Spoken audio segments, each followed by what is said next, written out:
Everybody, welcome Everybody. to Business TV. So here we are today with Jackie Collier, who basically runs Aireworth Property Services and also is heavily involved with Barks 9, the Bosnian and Romanian canine support group, which I bring that up more because of the fact that Jackie actually made Gareth and I dress up in a tux the other weekend. And go to a ball and basically part with lots of money, and I didn't join in the Bond bingo because I got the wrong end of the stick like an idiot. I thought it was a quiz. I don't know why, but I thought you had to identify the characters. I don't know anything about James Bond. I don't even like the films. But anyway, but you came, which was good. We went, we had a good drink and a few beers and stuff like that, though I didn't drink that much because I was very tired. But everybody really enjoyed themselves, but we'll talk more about that later. But first of all, Jackie, very interested because you do a lot of work with social housing and with helping the homeless and people with, property issues and stuff like that. And I basically just love to find out more about that sort of thing from you. Yeah, absolutely. I mean, we started in property 2017, and have always had an interest in being able to help vulnerable tenants, vulnerable people get into safe, warm, comfortable housing, because there's an awful lot of people out there in a very difficult situation who don't have that opportunity. Took us a while because you have to build up those relationships with the housing associations, with the charities, and we have that relationship now with certainly one of each in the Bradford area. We are always looking to extend that, to work with more associations, to work with more charities, because there's such a massive, massive need for social housing that it's endless. It's absolutely endless. And we can't get enough properties quick enough to meet that demand. And part of not being able to get enough houses quick enough is how the market is at the moment. It's very difficult going through the traditional online estate agent route, because so many people are trying to get houses, but the lenders aren't supporting that. So it's quite a long, drawn out process. And if people want to sell their house quickly, then that's probably not the best route to go through. If they came to us direct, and if you live in Keighley, you've probably seen my face on all sorts of boards all around Keighley, on our car. Wanted posters. Wanted posters, that's it. It's like, Jackie buys houses, phone us, because we will work with individuals, and we'll work with individuals kind of on the basis they want to work at. So if somebody's wanting top dollar, then they have to understand they can probably get it, but it will take time. Yeah. If somebody wants a quick sale, then you're kind of trading time and money, because we can buy houses really quickly. But to do that, then, we're buying in cash. So we're not involving mortgage lenders, which is a very slow part of the process.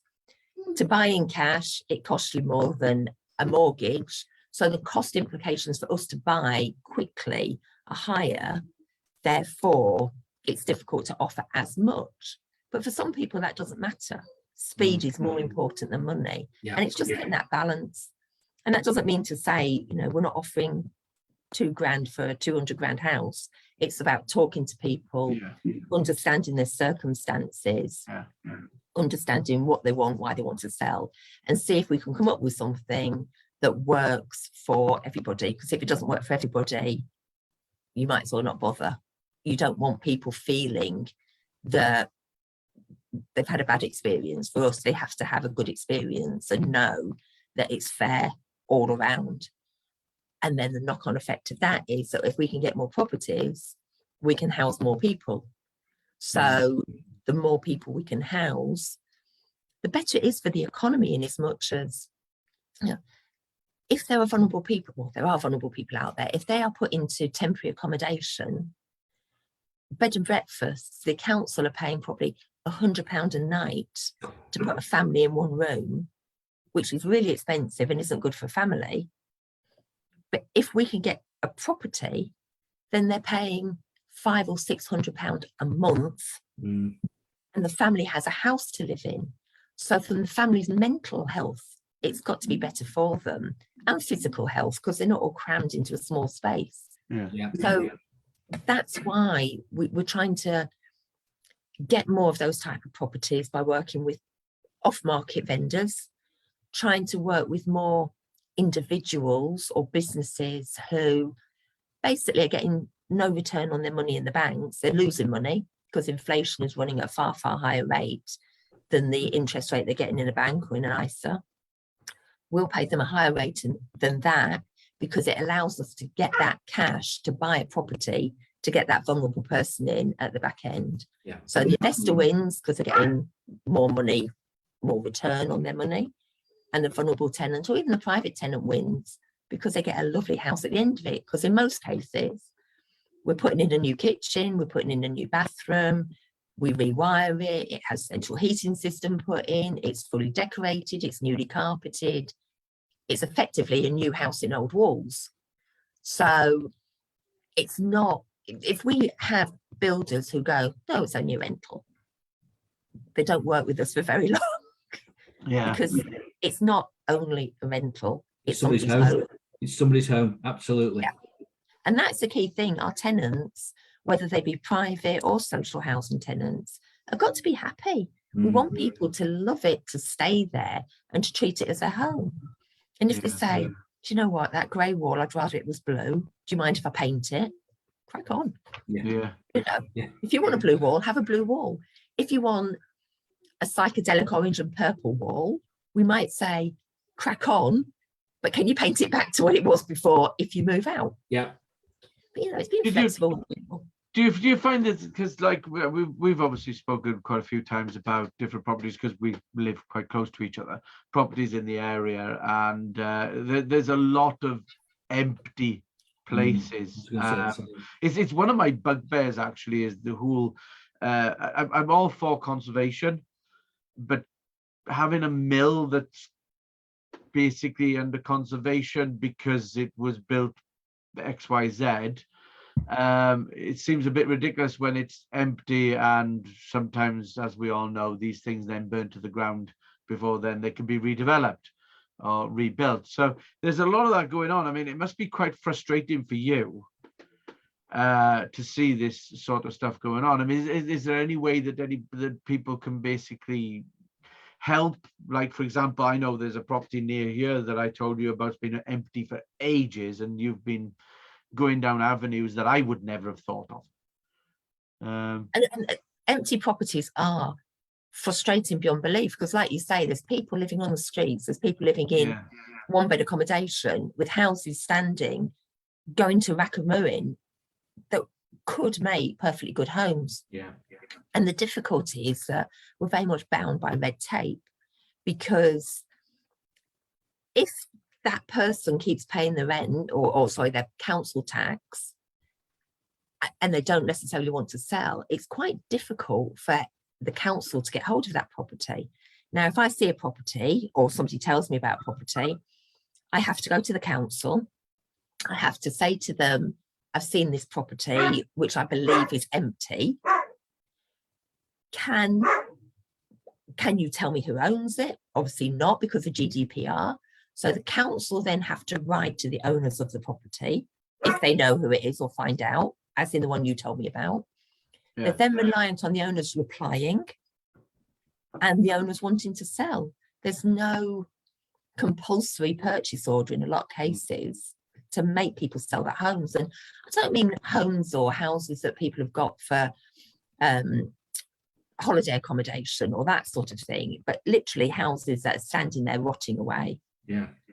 If the council do get them, they can't say, oh, Jackie, I know you're going to make it into a nice house for vulnerable people. You buy it. They have to say, no, we have to put it into a public auction. So it's open to everybody, which, okay, that's fair. But a lot of people, particularly if you get people who live down south, for instance, they'll see a property on the market in Keighley for 50,000 and they'll go, my God, you can buy a 3-bed house for 50 grand. Yeah. As opposed to a garage, if you're lucky, down the road. So they'll bid on it, they'll buy it.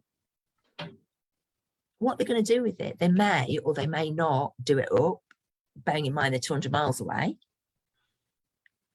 And they may or they may not rent it out.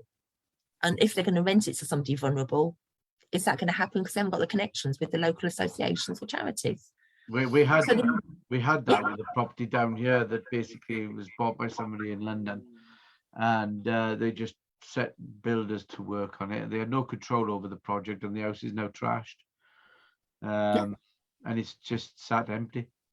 I mean, I have two real issues with the whole social housing support, if you like, nationally, in as much as if we've got one at the moment in Keighley, it's a 3-bed house that we made into a 4-bed house that's at street level, but because obviously Keighley's on a hill, at the back we've got a 1-bed flat underneath, completely separate, completely self-contained.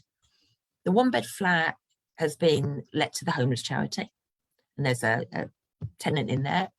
The house has been let to the housing association. There's a family in there. Now, the homeless charity give us like a 2-year lease, because with them, they want the tenant to become self-sufficient and take over the lease themselves in the future, because they help them get back on their feet, get integrated back into society, help them get a job, and become independent. So that's why they have a shorter lease. The housing association do a 5-year lease, and during that 5 years, they can keep the same tenant in, or if that tenant moves out, they just move another tenant in, and they deal with all that side of it. But to remortgage, to refinance that property, no lender wants to refinance it with a 5-year lease. So we've now had to go back to the housing association and said, can you change it to a 3-year lease and then we can refinance, which is bonkers. Because you would think a 5-year lease was more secure, You would. because they guarantee the rent. Yeah.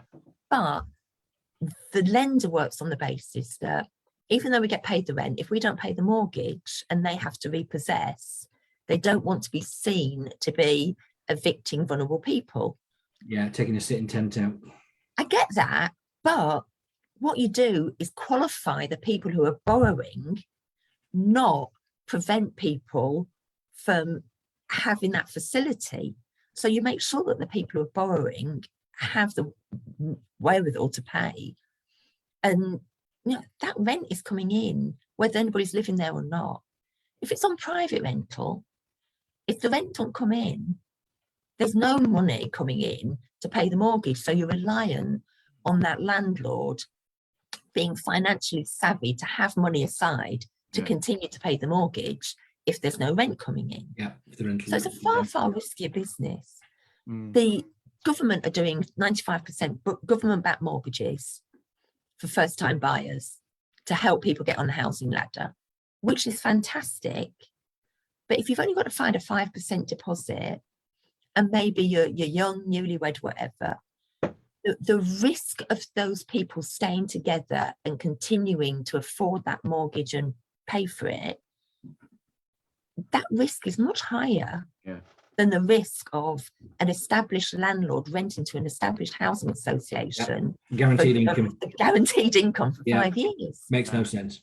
Makes no sense. And to add insult to injury, what we have to pay as a lending rate, a borrowing rate, is more like 4% compared to 2.5%, maybe 3% on those 95% government-backed mortgages. What I'm trying to do is speak to our local MP, get to the government to say, look, work with people like me, of which there's lots of us, that want to help vulnerable people, want to get people into nice, safe, comfortable homes. Help us with government-backed 75% mortgages. I don't want 95%. Give us 75% government-backed mortgages. Encourage the lenders to work with us at a reasonable lending rate. in conjunction with the leases being issued by the housing associations, by supported living providers, because a lot of supported living providers want 10-year leases. Yeah. Help us work with the lenders to make things sensible and logical, rather than keep ploughing all this money into temporary housing where the government's spending, or the councils are spending, £100 a night minimum on cramped conditions for families. Yeah. It just makes no sense to me whatsoever. But trying to get, our local MP has been very, very good, and he's helped me escalate that to the housing committee, and he's forwarded my proposal to Robert Jenrick. But what's come back from the housing department in the government is a bit like, oh, well, we're investing in new builds, so we've got it in control. No, you're not. Yeah. New builds take months and months and months to build. Yeah. They only have to give a percentage, I think it's 1 in 10 as affordable housing. What's affordable housing? If you're building £1 million property, does that mean £250,000 property is affordable housing? It is the Yeah. £1 million man. It is the Exactly. It's all It's very, relative. very subjective. Yeah. That, and new builds don't help the environment, because obviously you're taking away green space. Yeah. So why not help us invest in empty properties, invest in helping people who perhaps are struggling with a mortgage, that we can work with to help release them from their commitment to their mortgage and get them out of that stressful situation. Help all of those things, which financially has got to help the government as well. Tell you what, I thought I was confused last week when we had Tony Redondo talking about currency, but I'm even more confused by Jackie with all of these. It doesn't. The world is topsy turvy. It really is. It's like you mentioned first-time buyers earlier, and I'm thinking to myself, I really don't envy the up-and-coming generations, because of the fact that it's like when you used to get those emails. Do you remember those emails back in the 80s when we were kids? We used to do this, we used to do that, we used to do that. I used to hate those, because quite simply, I used to reply to people saying, yeah, but we used to play in the parks, and we used to play in the woods, and we used to go-karting and all the rest of it. But which generation grew up, introduced health and safety, bulldozed the parks down, built over the top of them, told people they couldn't do stuff? It was us. Yeah. And I think we've kind of buggered it up, if we're quite honest, for future generations with regards to things like housing and stuff like that. And it's just crazy. I mean, wow. I'm going to move us on to the dogs, because I heard your dog earlier barking. I did think to myself, wanted to join in. He wanted to join in. well, She's a diva. She doesn't like being left out. I was wondering what the auto subtitle machine will do. Will it put bark? Woof, woof. Woof, woof. But yeah, so talking about dogs and stuff like that, and obviously we had the ball the other day where you raised, how much was it again? You raised Just over £4,000. just over £4,000. Well done. Brilliant. Which was, yeah, bravo. Which was really good. It was a good evening. We really enjoyed it. And but tell us more about the charity, obviously how you got involved, because I know you're a massive dog lover anyway. You know, I think you and your daughter, between you, have got like half of the dogs in West Yorkshire. If only. Living with you. God, it's like Joe Clayton, and she's got 4 dogs, and I'm like, blimey neck, and they all sleep on the bed with her and Steve, and I'm like, how do you where's the room? Yeah, Well, we'll have to get Joe. We'll get Joe on the show in the future. She can tell us all they about come up in that. the morning and jump on the bed, Yeah. but there's not enough. They're all too fidgety to sleep with them all night. Well, hers On the odd are, occasion, like bonfire night, one of them gets really upset by Yeah, fireworks, my so dog. she came up. But yeah, we're down to 3 dogs now, so we need some more. She has 4 Rhodesian Ridgebacks. Wow. Well, Yeah. one of ours is a Rhodesian Ridgeback Whippet Cross. Can you Okay. imagine that? Yeah. Yeah. So, So I don't know how that happened. how did you get involved in the charity? So probably about 2016, something like that. My daughter had a horse, maybe before that, 2014. My daughter had a horse. I met somebody at the yard who suddenly said, we're collecting stuff to send out to Romania for all the dogs. The way they're treated is just appalling. It's cruel. I can't even go into the detail because it's horrific. Yeah. So what we want to do is collect a load of stuff and ship it out there. So at the time I still had the florist. So put out, you know, if you want to send anything, blankets, coats, food, anything, drop it off and we'll get it on this wagon. I think we ended up sending 2 wagons along with this other lady, which was great. It was fantastic because you could send all these supplies and help them. As I got involved with Romania, I also ended up, as that kind of developed, getting involved with Bosnia. And I think Bosnia is now probably taken over a bit more because it gets less support than Romania. You know, Romania seems much more well known and supported. We still help Romania, but Bosnia is the main sort of thrust of what we do. The reason there's such a problem out there is because when the government and all the administration changed after Yugoslavia it split down into Croatia, Serbia, Bosnia, etc. And obviously Romania, Bulgaria kind of got onto it. They have the same impact. They don't think of dogs like we do. Dogs to them are vermin on the street. Lots of dogs were just put out on the street. They weren't neutered, they multiplied. I mean, one pair of dogs can create exponentially 67,000 puppies in just 6 years. Wow. Wow. It just makes you speechless, doesn't it, because of that volume. So there's a lot of charities, there's a lot of people out there who want to rescue these dogs and bring them over here, which is great. They take them out of the kill shelters and they rescue them and they fund the travel over here and they come over here. A lot of people have an issue with that because they go, well, what about the dogs in the UK? And I understand that. Dogs in the UK generally have a much better life, even if they go into a shelter, into a kennels. Yes, that they can be on a deadline if they don't get adopted, which is awful, and just that makes me feel sick. But they are treated humanely. Out there, it is far, far from humane. It is, some of them, a lot of them take pleasure in torturing. I mean, literally, there's just been one dog that's been rescued that's been used as target practice. So they've just gone out, let the dog free, kept shooting at it with like air pellet gun, and then bring it back in and then do the same again. They've just literally been just using it as target practice. The poor dog has got that many pellets in its body. You can see it on a if you go to our page, there is a post about it. The dog's now been rescued and has been brought over here. The vets say don't take the pellets out because it's more traumatic for the surgery than how it's living with the pellets. But the fact that somebody can do that and think that's acceptable just leaves speechless. I don't like people. No, Really it's horrifying. So yes, there's a massive need to rescue the dogs that are already born and in that situation. But the only way we're ever going to make a difference is actually to neuter the dogs and stop every pair having 67,000 puppies exponentially. Yeah.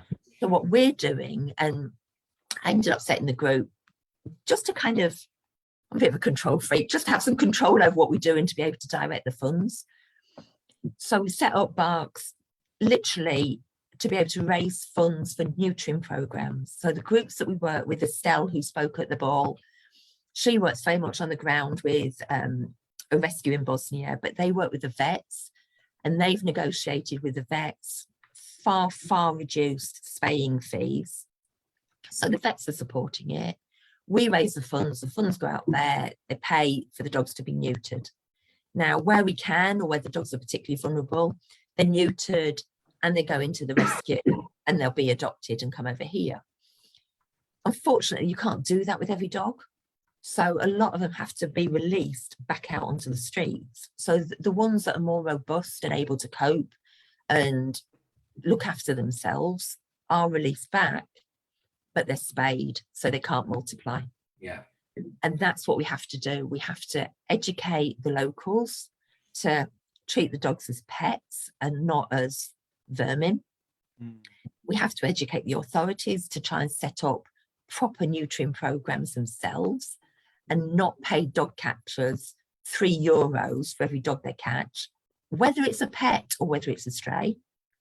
They take pets out of people's gardens and even out of people's houses, and they grab them by the back end and they throw them in a van, and then they're thrown into a kill shelter. It's appalling.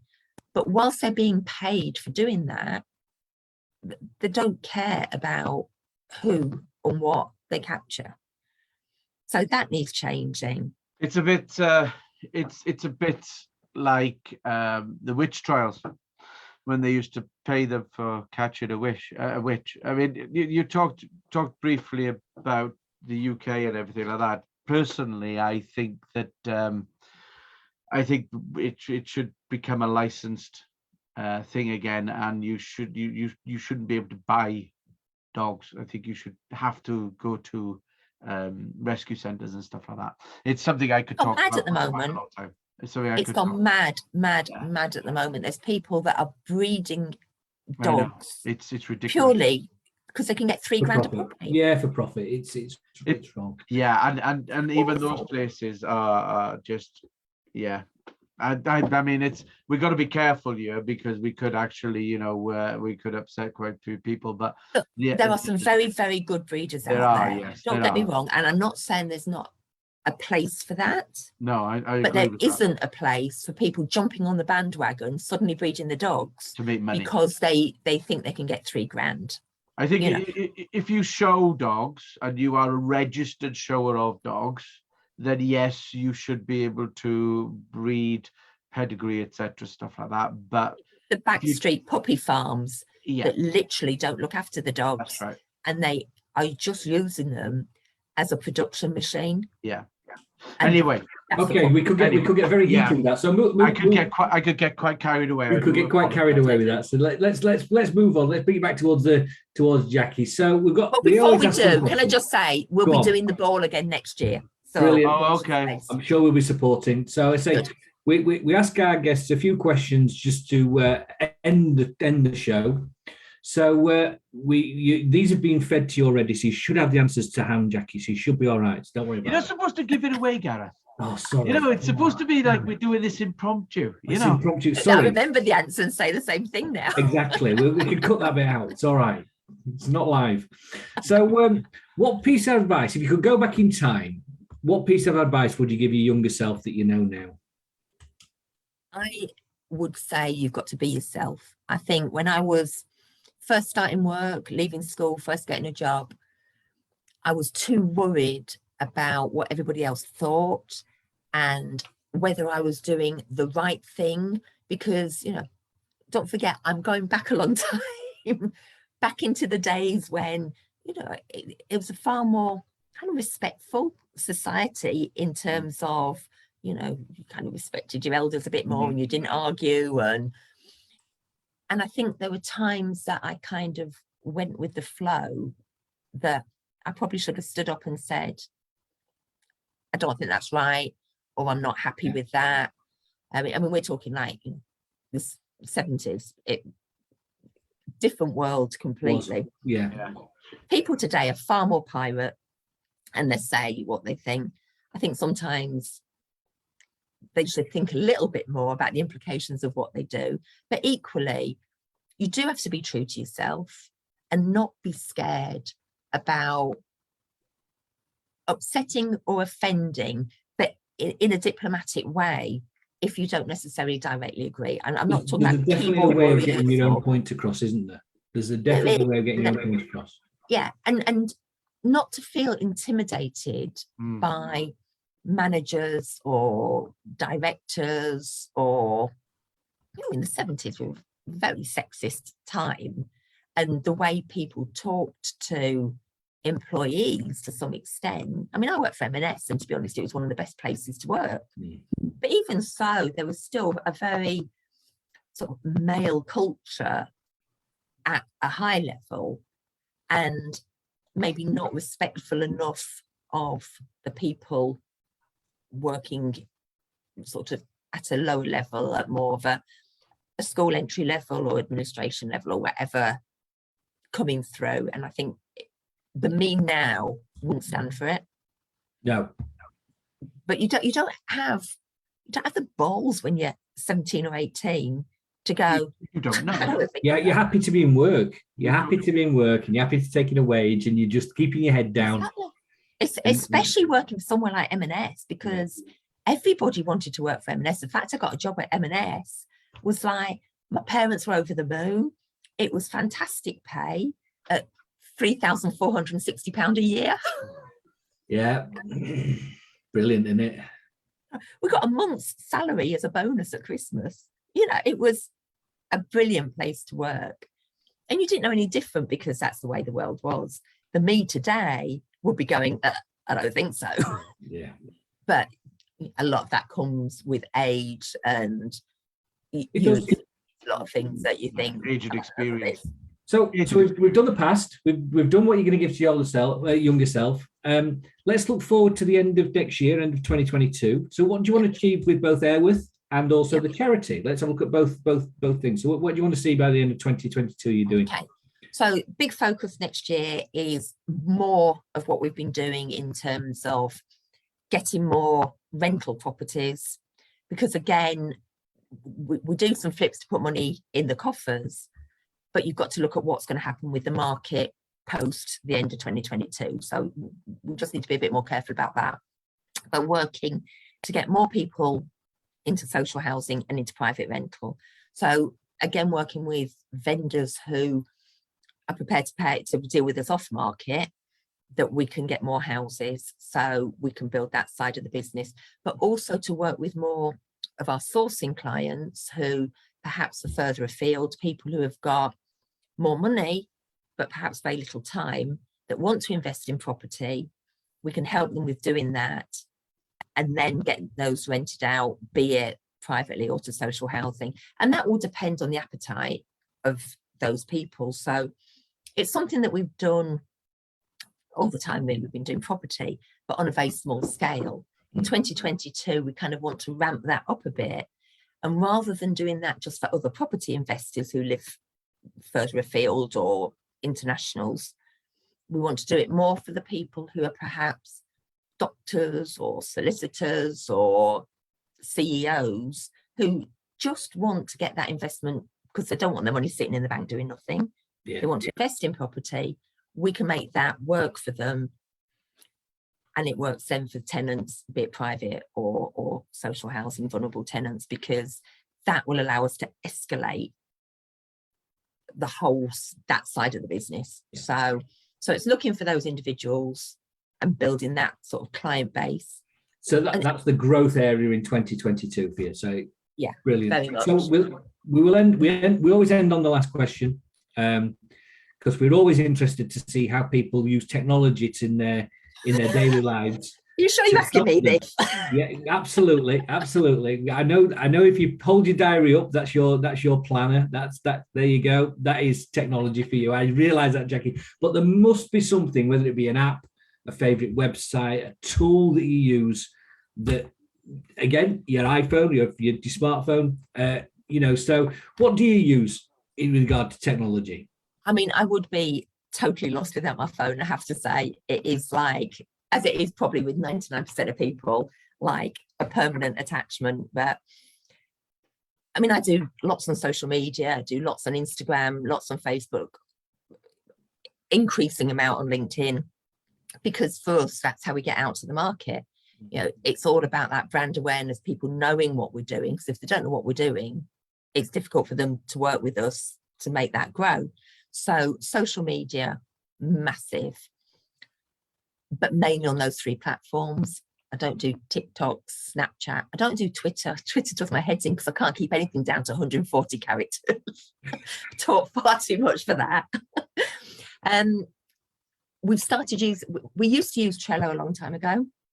Then we moved over to a CRM called Podio, which, when we get a technical person on board, will allow us more automation, which will give us a lot of time saving. But we have gone back to Trello again for kind of organising and swapping ideas. So like, I'll put into Trello, oh, this is an idea for a social media post, and then our PA will pick that up and kind of jiggle it, make it happen, put it back into Trello and say, what do you think of this? And I'm like, yeah, great, let's do it. Or no, we need to juggle it a bit or whatever. So that's been really useful. It is a communication organisation tool. We used to do it a bit on email, but you have so many emails, don't you? Things just kind of get absolutely lost. Get lost in the noise. Yeah, exactly. So, but I know there's tons and tons of all sorts of apps out there that we could, should, and want to use, but we just need somebody under the age of 25 to come along and go. One of the reasons we asked the question. One of the reasons we asked the question, Jackie, is that we want to learn as well. You know, we want to find out these items. Well, I didn't know about Trello until Samuel Lovett mentioned it on the first one of these on the Business Channel. And I went on, and I think I can make use of it within my daily work. So it's great that we can start to have that conversation about stuff that we don't know about. And it's dead easy to use, which is why I love it. That's one of the reasons why I like it. It's because it's easy to use. But there's stuff out there that will draw floor plans for you, and that will do 3D tours of property, that will automate when we've made contact with people. Like, I mean, we've just got into the world of MailerLite. You'll be pleased to hear, Gareth. But just literally that can automate stuff, Zapier and things like this, that we need to introduce to streamline what we do, because we'll have more time to focus on the important things. The problem is sometimes having the time to learn these things to make it so that you can be more productive, and not having the time to do that is the biggest problem. So anyway, I want a young person to do it. You want a young person to do it. I've done it. Just go off and use it now. So on that note, we're going to wrap up. Thank you very much, Jackie, for the conversation about properties. That was really good. And obviously about the Barks 9. Really, really good charity there that you supported and stuff. We could have talked about that forever, I think. But next week, we've got Phil Holsworth from On Gold, who he's a, how does he label himself? A money expert who won't talk to you about money. Which is Phil basically can help people with spending habits and stuff, is a good way of probably putting it, and making people think differently about the way that they go about money. So so thank you, Jackie, for coming on. If anybody would like to come on to Business TV, then just get in touch with me and Gareth. Come along to 1 hour networking on a Wednesday, or to interactive networking, which is the last Friday of the month apart from December, because we ain't going to be here at New Year, New Year's Eve or whatever. And basically we also run Natopia. So come along, which is a virtual world, and you can come along for nothing. And we're going to be holding a quiz on the 16th of December at 12:30. At 12:30 in Natopia. I have actually looked at my diary and seen that I've got a conflict, but I think I can. That's nothing. It's not as important as a quiz in Natopia. Let me put absolutely it not. So yes, that's it. Thank you very much, everybody, for thanks, watching. Jackie. And we'll see you next week. Bye. Bye.